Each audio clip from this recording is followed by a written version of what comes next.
And we welcome you back to America's Forum. I'm J.D. Hayworth. And I'm John Bachman. J.D., you heard it right here on America's Forum first when we had Congressman Kevin Brady, a member of the House Ways and Means Committee, call in and tell us just after they had this important closed-door session today on this issue with the IRS. Kevin Brady telling us the House Ways and Means Committee is now formally pressing for charges, criminal charges, against Lois Lerner. They came on this committee vote today. They want Lois Lerner to be more forthcoming about information on what her role was specifically at the IRS. She was at the time the head of the tax-exempt organization, and they're the ones who decided who got tax-exempt status and who didn't. And a lot of allegations circling right now that Lois Lerner played a direct role, violated the constitutional rights of many people when it comes to election law. This committee vote will be held on Thursday to further press to see if there will be more charges against Lerner. And the interesting thing was, we heard from Congressman Brady that, of course, Lois Lerner asserted her constitutional rights in theory in front of the Government Reform and Oversight Committee, and then gave a long-winded talk about how she had done nothing wrong. The question becomes, in terms of public policy and possible crimes, as always, with an election looming, what is the political fallout? And that's why we're so pleased to have Republican strategist Ford O'Connell Skyping in once again. Ford, it's great to have you here on America's Forum. Well, thank you for having me on, gentlemen. So, shared jurisdiction, the Ways and Means Committee today principally, coming up as we were looking at footage of Darrell Issa, House Government Reform and Oversight Committee will also weigh in later this week. The whole notion of referring Lerner's case to the Justice Department for criminal prosecution based on the past record and the questionable stewardship of Attorney General Holder, is this a fool's errand? I want to know what it is you're going to get out of this. You're going to get nothing. You're talking about asking the Attorney General who you've held in contempt to throw you a bone and refer criminal charges against Lois Lerner. I think this is a mistake. Frankly, I do understand what's going on with the IRS. The problem here is that this is a GOP-based issue, and what the Republican Party needs to do is move it to a transparency in how government institutions are used to punish public adversaries. Make this about good government. What I would do, really, at the end of the day, gentlemen, unless, Congressman Brady knows something different, I would give Lois Lerner immunity. Right now, we're at a crossroads, and we need a smoke gun in the IRS investigation. Right now, we have nothing. Well, Ford, there's an issue here, and J.D. and I got into this a little bit earlier today on what the party needs to do most here in 2014 in this midterm election. Is it, in fact, rally the base, which they need to do by making sure that they have accountability on these issues and that these committees are doing their job, holding these oversight hearings, or do they need to attract voters who don't normally vote for Republicans? And can they do both in this midterm election cycle? Well, let me say this. I agree you need to rally the base. This is a midterm electorate. It's very different than a presidential electorate. It tends to be an older, more conservative voting class. But right now, the GOP base is already mad as heck about the IRS. You get nothing by bringing criminal charges against her. They already know what's going on. What I would do here is, what's the difference between Iran-Contra and Watergate in this situation? It's simple. You have a disinterested press. Why not get more people on your side? You need a smoking gun, and I think unless something's different, and trust me, if something went on behind closed to the problem and try to bring in other people, you've already got the base on this issue.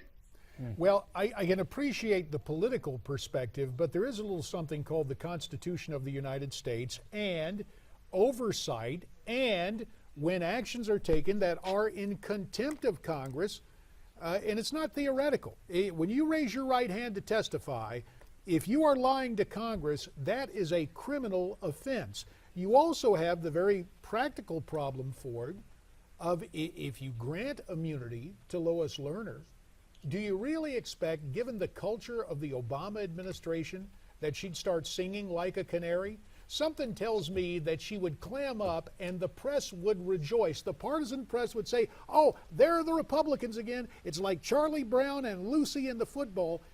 Any action taken by the Republicans in the hyper-partisan hothouse that is Washington, D.C., where the National Press Corps basically does in-kind donations to the Democrat National Committee, would be viewed tactically rather than constitutionally. Look, I agree with you, JD, but understand something else. As you know, being held in contempt of court in contempt of Congress is a big deal, particularly lying under oath. I agree with you. This is about transparency and good government. But you also know that if she makes a misstatement, she can come back and respond to her answer in writing. But this is a little bit tough. And frankly, Americans can't follow the football as it moves around the field. What I would try to do is go after this smoking gun and to make this about transparency. You had Tim Malloy on yesterday with Quinnipiac. What is the number one thing that voters don't like? Abusive government. What is this? An abusive government. And the question is, you need the smoking gun to bring people in. You've already got the base on it. And I agree with you. At the end of the day, government's getting bigger and we need more accountability. And this is about accountability in government.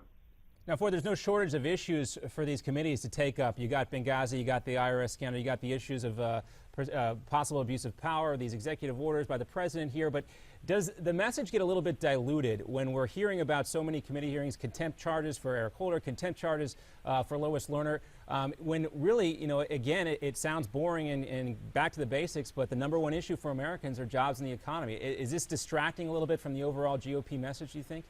Well, I think that's what the Democrats want to say. They want to claim this is a witch hunt. And if they can claim it's a witch hunt, they believe that they can limit the Republicans' gains in 2014 and possibly in 2016. And that's why I think if you're going to really go forward with a lot of these different things, we can litigate Benghazi in 2016 because Hillary Clinton's going to be the nominee. With respect to this is about abuse of power, and this is a chance for you to actually get to the bottom. I would pick one of these issues, the IRS being the most important because it fires up the Republican base, and don't make this about Lois Lerner. Make this about transparency, good government, and ridding ourselves of abuse of power because we know this goes on. Why else are Democrats going crazy about the Chris Christie scandal? They see it as an abuse of power. Show them that an abuse of power goes on both sides. And as Americans, regardless of your political stripe, we can't have this.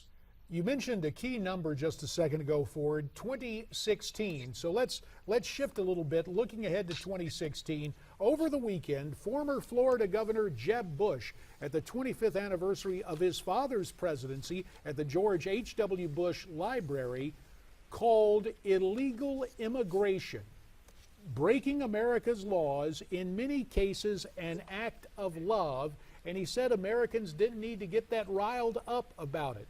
My question is simply this: did Jeb Bush, in making that comment, pull a George Romney?